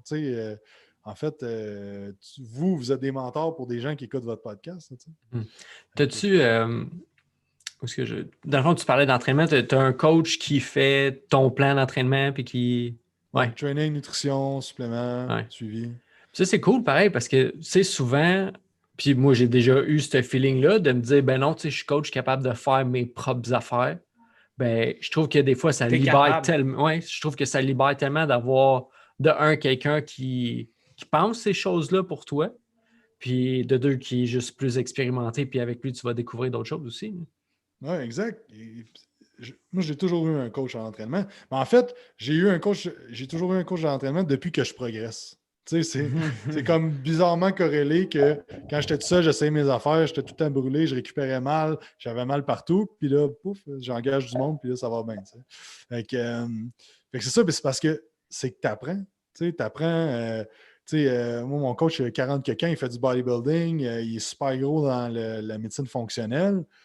Mais crime, j'apprends de ce gars-là, il a fait plein d'erreurs, il a fait plein d'affaires, puis lui, il a des mentors aussi, puis ça découle de tout ça que moi, j'apprends de lui, j'apprends sa façon de faire, j'apprends, y a de quoi que j'aime de son service que je peux intégrer dans notre service, est-ce qu'il y a des affaires que je suis comme, ça, j'aime moins ça, je vais faire attention de ne pas le faire. Les connaissances, c'est juste qu'il faut que tu sois en ouverture, puis souvent, il y a des gens, c'est dur sur l'ego de se dire, je ne suis pas le meilleur, je ne suis pas bon. Pas bon en entraînement. Moi, je vais dire sur Internet qu'on est des experts en entraînement juste parce que dans la tête des gens, ça leur met un statut par rapport à nous, mais moi, je ne me considère pas comme un expert dans rien. Comme Sénèque ou comme Socrate qui dit que plus que t'en sais, moins que t'en sais, d'avoir l'humilité de dire que ouais, la seule chose que je sais, c'est que je sais rien. Ouais, 100%. Puis comme moi, j'adore ça parler.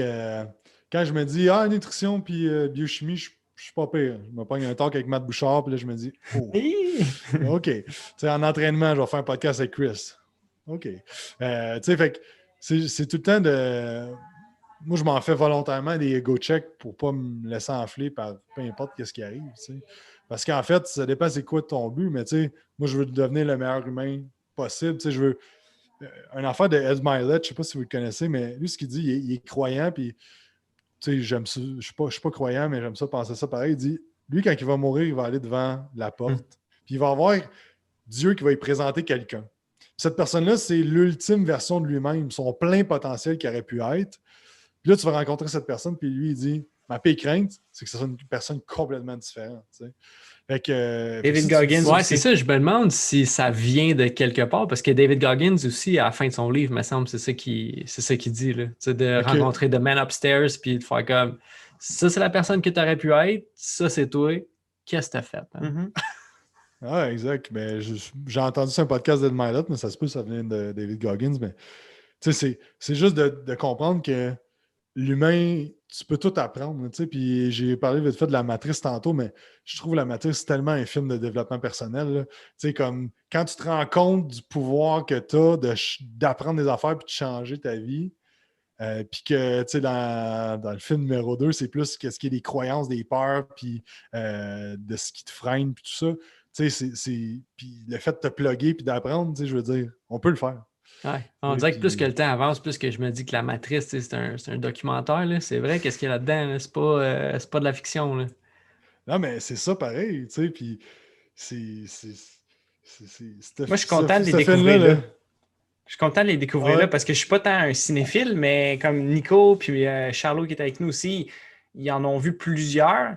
Puis on est capable de. Moi, je trouve ça tellement trippant de se faire une soirée justement où est-ce que là, on augmente ma culture avec des vidéos, avec des films qui sont tellement puissants. Puis tu peux tellement apprendre justement si tu es dans le mindset de chaque chose que je fais dans ma vie va m'amener à vivre une expérience qui va m'amener à en apprendre davantage sur moi puis à mieux comme vivre dans le monde extérieur après. C'est complètement hallucinant. Puis merci de me faire vivre ça. C'est tellement... Il faudrait voir justement le deuxième. Y en a-tu 3? Il y en a 3. Il y en a 3. Le 3, tu vois qu'ils ont commencé à aller dans Blockbuster un peu plus. Il y a moins de...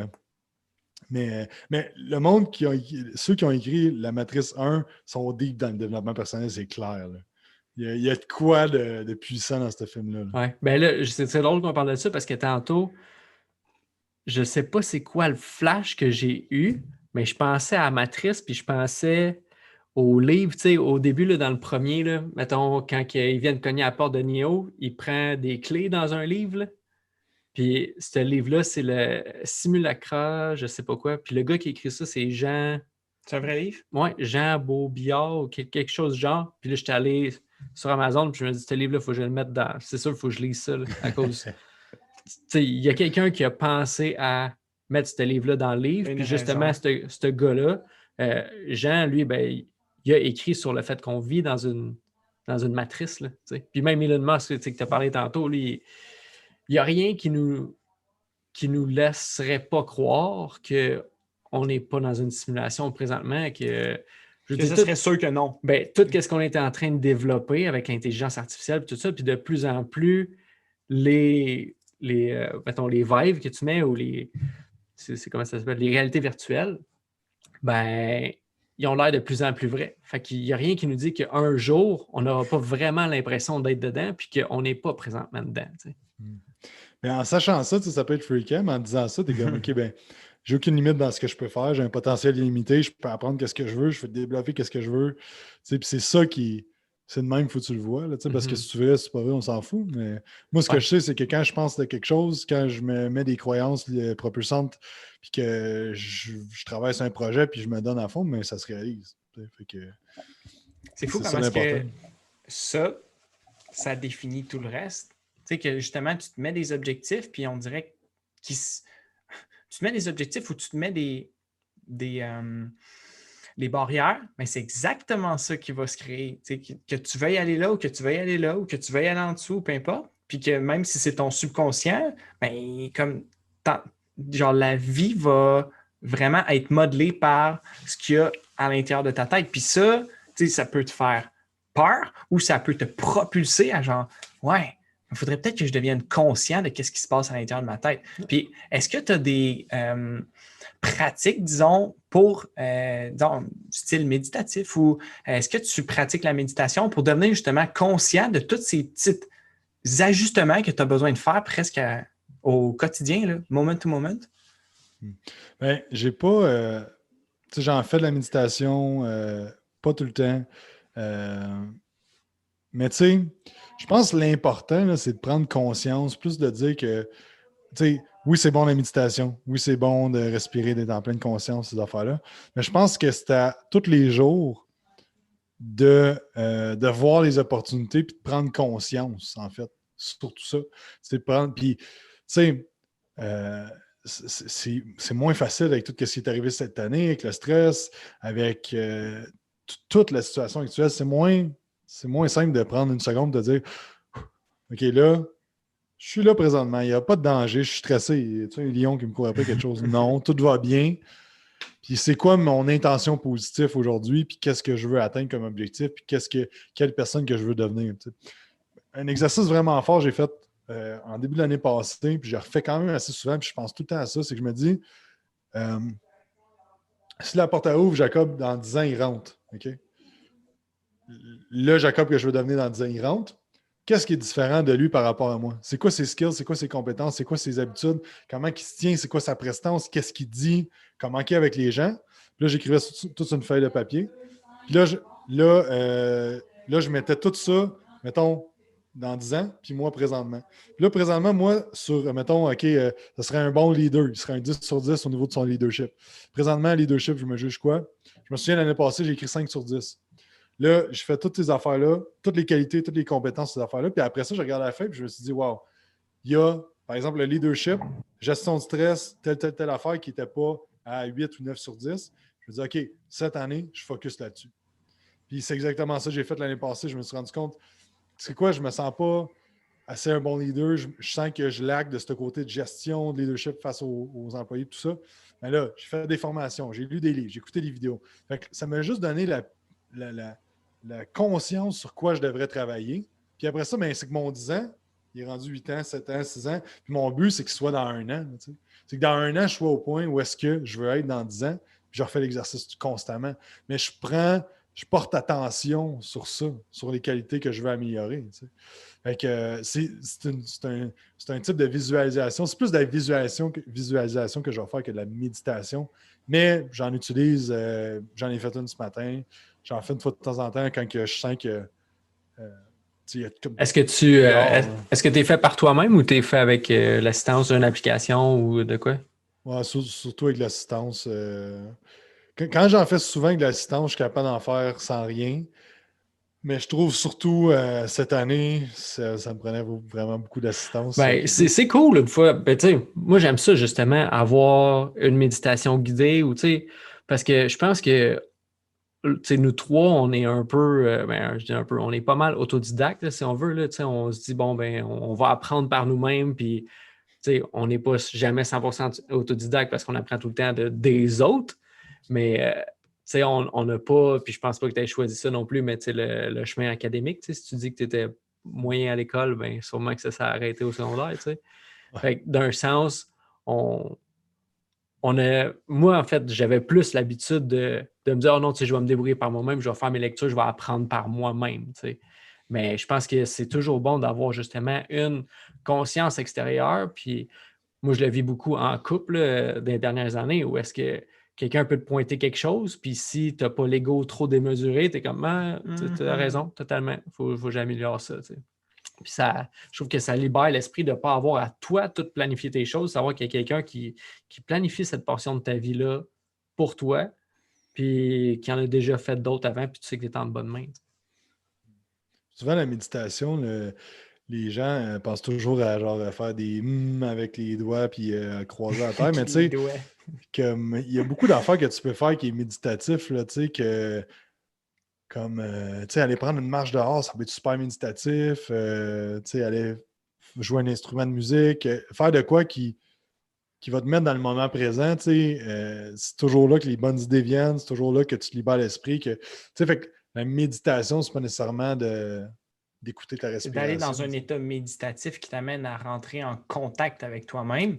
Mais je pense aussi que le fait de se retrouver seul, sans rien faire, des fois dans le silence, ben ça peut t'exposer à une partie de toi-même que tu n'es peut-être pas prêt à Que tu voir n'as jamais aussi, entendu. que tu n'as jamais entendu. Tu sais, si, admettons, oui, aller marcher, c'est génial, justement, puis ça peut devenir extrêmement méditatif, mais par contre, tu sais, comme d'avoir un moment, c'est ça, où est-ce que tu fais rien? Parce qu'on est tellement tout le temps porté vers l'action que c'est Ido Portal aussi qui parle de ça, tu sais, que si tu bouges énormément, mais il faut que tu aies un moment où est-ce qu'on vient rebalancer tout ça par l'immobilité un petit peu, c'est ça, l'immobilisation, ça peut te permettre de voir toute l'agitation qu'il y a dans ta tête. Je pense qu'il y a une autre forme de méditation aussi qu'on oublie, c'est de faire une chose à la fois. Tu sais, juste de... Quand tu t'assois, tu t'assois. Si je ne me rappelle pas dans quoi j'ai entendu ça, mais ils parlaient des moines, justement, comment les autres étaient bons puis qu'ils passaient leur vie à méditer, mais justement, quand tu coupes un oignon, tu coupes un oignon. Moi, c'est quand on veut tout le temps apprendre quelque chose, moi, c'est facile d'avoir mes écouteurs sur les oreilles et écouter des podcasts non-stop. Là. Sauf que, quand est-ce que je suis vraiment concentré à faire une chose? Ben, rarement. Puis là, tu te rends compte que comment tu te fais pour atteindre un objectif, ben, tu te concentres sur une chose. Fait que si dans ta vie, tu n'es jamais concentré sur une seule chose, ben, pense pas que tu vas être capable de le faire comme ça par magie.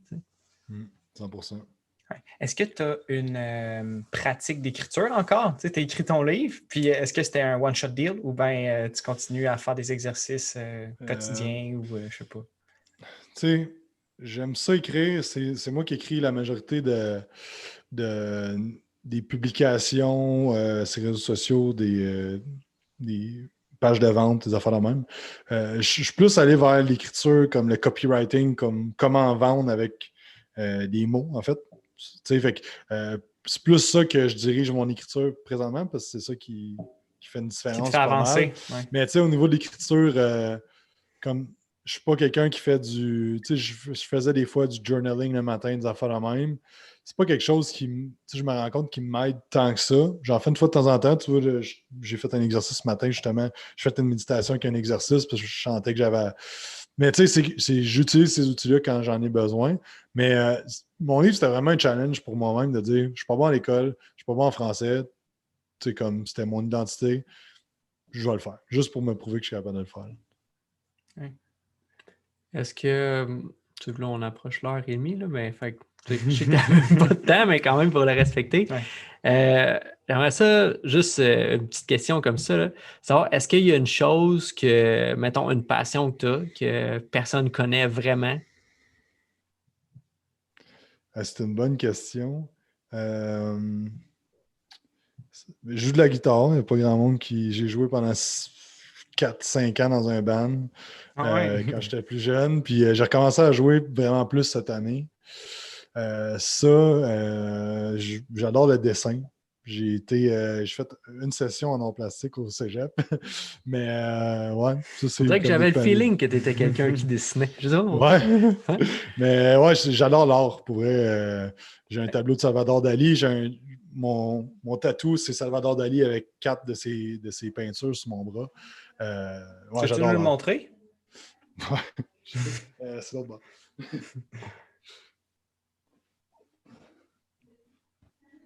sais pas si tu vois. Dans le fond, c'est comme son visage. Puis, son visage Ah ouais. et l'horloge fondue. Ça, c'est un autre toile avec les genres de mouches. Après ça, tu as la Mona Lisa. Mona Lisa en. C'est 2 statues qui forment une face dedans. Ça, c'est une autre toile. C'est comme tous des petits trucs de Salvador, dans le fond. C'est des fleurs au bout de sa moustache et tout ça. Fait que ça, c'est un. C'est rare que je parle de ça, là, mais. Ouais, je triple vraiment là-dessus. Là. Dans le fond, c'est parce que je voulais voir tes gros bras. Puis, mettons, peut-être pour finir, est-ce qu'il y aurait 2, 3 choses, 2, 3 conseils là, d'ordre général qu'on pourrait, ça m'exclut, ça va être toi, donner aux gens présentement, là, qui sentent qu'ils ne contrôlent pas grand-chose? Ouais, ben, je pense de focuser sur chaque jour, qu'est-ce que je peux contrôler pour m'améliorer, qu'est-ce que je peux contrôler pour être bien. Puis, c'est dans la philosophie stoïque, mais tu vas mourir à un moment donné. Là. Comme wake up. Là. Comme, y a pas. Tu fais quoi si tu t'apprends que tu meurs dans 2 jours ou dans une semaine, qu'est-ce que tu vas faire de différent? Tu sais, dans le Daily Stoic là, de Ryan Holiday, à un moment donné, il dit un exemple que dire ça, mettons, souvent le monde va dire ah, on va aller faire le party, on va aller faire telle affaire, mais c'est un peu comme quelqu'un qui s'en va à la guerre, OK? Quelqu'un de l'armée qui s'en va à la guerre quand il. Tu sais, il ne sait pas s'il va revenir. Mais qu'est-ce qu'il fait avant de partir, les 2 semaines avant de partir? Il va passer du temps avec les gens qu'il aime, il va faire ce qu'il aime, il va s'assurer que tout est ordonné, il va s'assurer que personne n'est dans la merde. C'est ça. Fait qu'il va faire ce qu'il faut pour atteindre son objectif que d'améliorer la vie des gens autour de lui. Fait que c'est un peu de même, il faut le voir, de plus que dire m'aller faire le party, puis YOLO, puis whatever. Là, fait que c'est juste de se rendre compte de notre. Comme, dans la vie de la Terre, vous autres, puis moi, on va pas avoir changé grand-chose. C'est juste de se rendre compte de ça, puis que ça donne rien de stresser parce qu'à un moment donné, encore là, on a parlé de tu veux-tu ton lit de mort, tu veux être content d'avoir stressé? Puis dans 5 ans, là, on va regarder la situation actuelle, puis on va dire aïe, c'était intense, hein, tu te souviens-tu dans ce temps-là, si on t'a pas mis chez nous? Tu vas-tu te dire je suis fier de la façon que j'ai réagi? Vraiment, au fond de toi, là. Est-ce que je suis fier de comment j'ai réagi? Est-ce que je suis fier de comment j'ai fait ça? Est-ce que ça a été un point tournant dans ma vie ou est-ce que j'ai été propulsé par cette situation-là? Ou est-ce que ouais, j'ai vraiment pas été la personne que je devrais être? Fait que, je pense que c'est des affaires qui peuvent aider. Moi, personnellement, qui m'aident, en fait. Peut-être ça peut aider les gens aussi. Oui. Ouais, je pense que c'est bon, puis j'aurais envie de finir là-dessus, mais je voulais quand même te demander. Je sais que récemment, tu as fait un peu ton top 10, je pense, des livres que tu as lus cette année. Ouais. Je me demandais, mettons, ton top, peu importe, là, entre 1 et 3, là, de livres qui t'ont transformé depuis que tu lis des livres. The 10X Rule de Grant Cardone. Quand j'ai écouté ce livre-là, ben, je l'écoutais en audio puis je l'ai lu. Je l'écoute au moins une fois par année en audio. Là. C'est tellement de quoi de mindset, de puissant, de juste pas se mettre de limites, de prendre responsabilité. Puis tu sais, dans le livre, il met ça extrême. Là. Tu pognes un accident, tu as une certaine responsabilité. Tu es parti à telle heure, tu es arrivé à telle heure. Mm-hmm. Tu sais, oui, c'est pas de ta faute, sauf que tu as une responsabilité. Fait que, comment prendre responsabilité dans chaque chose puis de viser toujours plus haut? Parce que, tu sais, c'est fort qu'est-ce qu'il parle dans le livre que, tu sais, exemple, monétairement, là, très simple, là, mais tu sais, si tu dis, moi, j'ai juste besoin de faire, je sais pas, 1000$ par année, on va mettre de quoi un chiffre bien par rapport. Sauf que l'affaire, c'est que si ta mère, elle tombe qu'elle a le cancer, elle a la chimio, puis qu'il y a un traitement qui coûte 5000, toi, tu as juste 1000, comment tu te sens? Tu sais? Fait que c'est juste des affaires là même qui vont wake up de comme, non, man, là, OK, je vais être là pour le monde autour de moi. Je veux que s'il y a un problème, être capable d'être le leader du monde autour de moi, puis de faire une différence dans la vie des gens, puis d'être la solution. Tu sais. Fait que c'est vraiment mon top livre. Là, Ouais. Ah, il est vraiment bon. Il y a de quoi qu'il avait dit dedans, moi, qui m'avait marqué, c'est que quand il parlait un peu qu'il détruisait sa vie, là, parce qu'il n'a pas toujours eu du succès, lui, mais tu sais, comme quoi qu'il mettait tellement d'énergie à détruire sa vie, puis à un moment donné, il a pris conscience de, ben, tu sais, je pourrais mettre autant d'énergie à rendre ma vie meilleure, puis ce serait sûrement plus facile encore, là. C'est comme quoi que peu importe qu'est-ce qu'on fait, peu importe si on ne prend pas soin de nous, notre alimentation, rien, on se rend la vie difficile pareil. Fait que, tu sais, aussi bien poser des actions qui sont difficiles, puis finalement, notre vie va juste devenir plus facile, puis on va être capable de, je pense, là, expandre notre zone de confort. Moi, j'ai une question pour vous autres. Ouais. Ça a été quoi votre apprentissage 2020? Qu'est-ce que vous avez appris le plus sur vous autres, chacun? Ben, pour vrai, je pense que c'est l'année où est-ce que j'ai changé le plus. Je pense que je me suis servi de tout ce qui se passait pour juste me plonger dans l'expérience à 100%, puis pas m'enfuir. Tu sais que s'il y a des sentiments d'anxiété qui pop, s'il y a des sentiments de tristesse, de colère, de haine, de non-compréhension envers tout ce qui se passe, ben, ça n'a pas été de comme, les mettre de côté, puis encore une fois, juste renforcer mon principe de bouclier, qui était déjà très, très présent, puis qui m'empêchait de ressentir aussi le bonheur, la joie, l'amour. Puis je pense vraiment que de m'ouvrir 100% à l'expérience cette année, ça a été ça. Comme, c'est vraiment puissant. Il y a eu tellement de choses, mais pour moi, là, Samuel, aujourd'hui, comme un 14 janvier, c'est la meilleure réponse que je peux te donner, de vraiment m'ouvrir à 100% à l'expérience que je vis présentement, moment to moment. Moi, je me suis demandé qui est-ce que j'allais être si jamais le gym n'était plus, tu sais.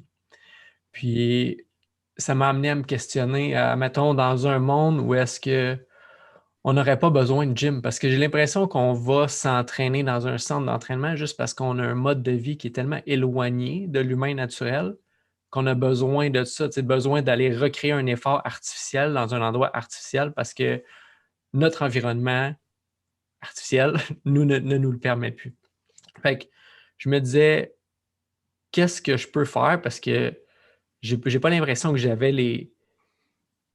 des skills, mais qui sont dans un gym, tu sais, que je peux apprendre au monde sur le mouvement, comment mieux bouger, mais à l'aide de des poids. Puis en dehors de ça, je me demandais qu'est-ce que je pourrais donner aux gens qui nécessiteraient aucun accessoire. Fait que là, je me suis dit que la respiration, c'est une chose, puis l'exposition au froid, comme on fait, c'est une deuxième chose. Fait que j'ai vraiment comme plongé là-dedans en mode étudiant, là. Fait que réapprendre des nouveaux skills qui. Puis j'essaie aussi de.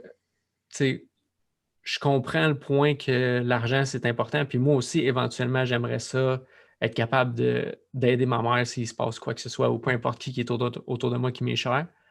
Mais pour l'instant, j'essaie de faire un petit peu abstraction de tout ça pour me dire que c'est mon apprentissage qui est important. Fait que j'essaie d'apprendre des choses que je peux partager.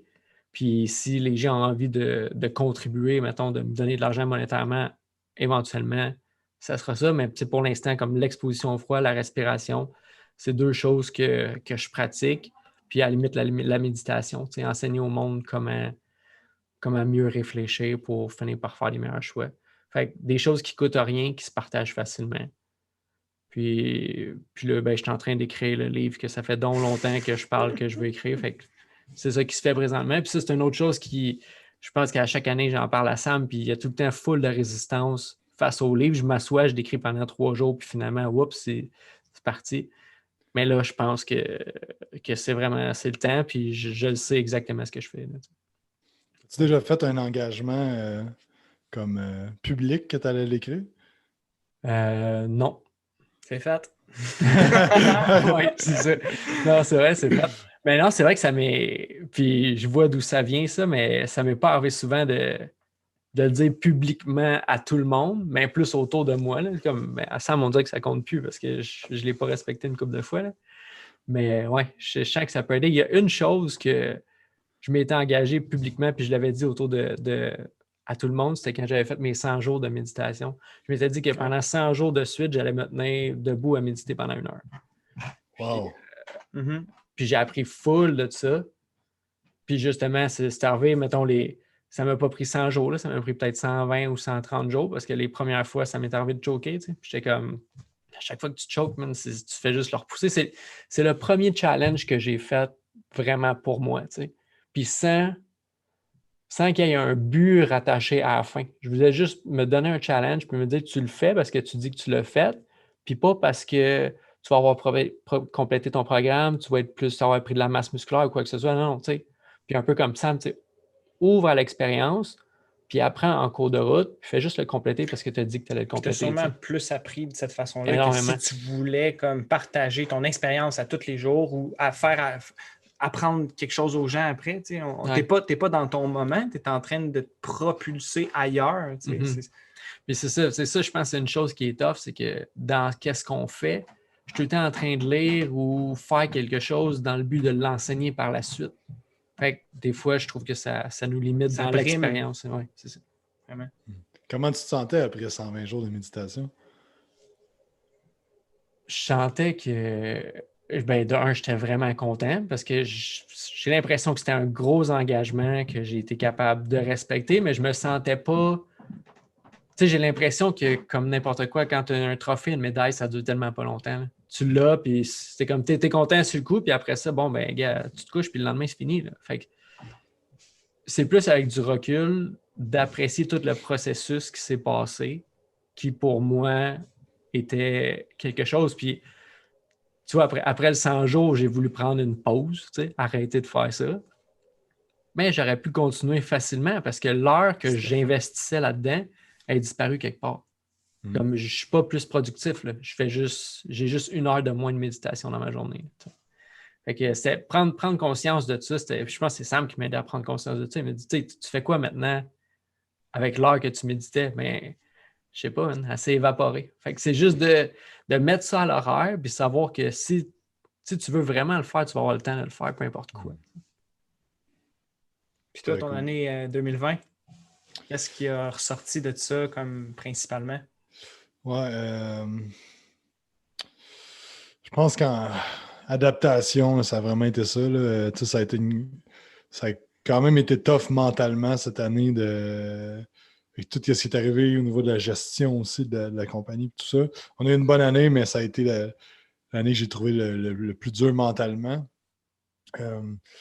Sérieusement, là, je pense que la grosse affaire que j'ai appris, c'est comme d'être préparé comme au pire. Dans le fond, j'étais vraiment content d'avoir fait les lectures que j'ai faites, d'avoir été capable d'être confortable dans l'inconfortable, d'avoir fait des challenges mentaux, de m'avoir poussé parce que j'étais comme OK, it's game time. Là. C'est là que ça compte.